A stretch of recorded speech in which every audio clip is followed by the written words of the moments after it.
Hello जी। मेरे पास जियो finance के share है 208 रुपए में।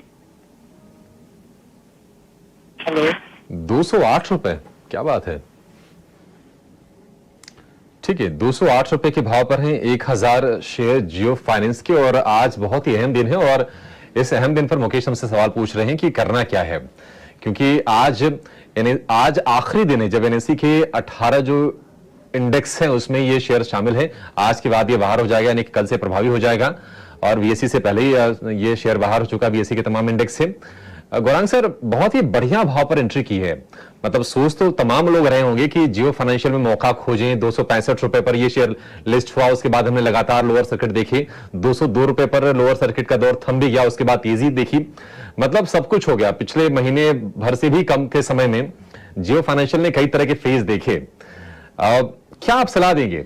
205 की एंट्री है, 255 रुपए के आसपास का भाव है और ऐसा कहा जा रहा है कि पैसिव जो एमएफ ट्रैकर्स जो हैं उनकी तरफ से कुछ बिकवाली आएगी।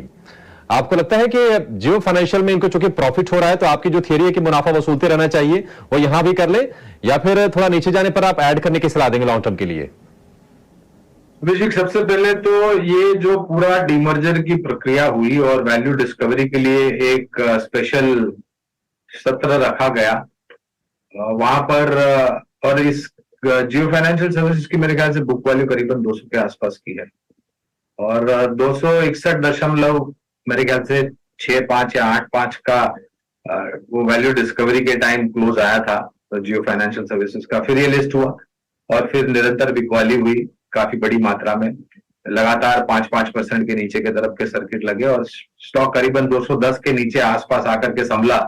तब जा करके मेरे ख्याल से कुछ प्रमोटर एंटिटीज ने शायद कुछ खरीदारी की, ऐसी कुछ खबरें भी आई थी।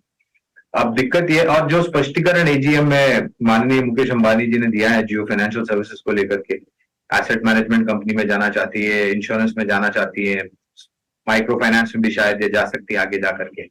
तो कहने का तात्पर्य यह कि अभी फिलहाल बुनियादी तर्क के आधार पर मापदंड करने के लिए हमारे पास ऐसी कोई व्यवस्था नहीं है कि हम खरीदारी करने की, बेचने की या बने रहने की राय दें, क्योंकि ये जो भी कारोबार में उतरना चाहते हैं वहां पर जमीनी स्तर पर कामकाज शुरू करने के लिए समय लग सकता है, क्योंकि सभी औपचारिक रूप पर आपको अनुमतियां लेनी पड़ेगी और उसके बाद कामकाज शुरू हो सकता है।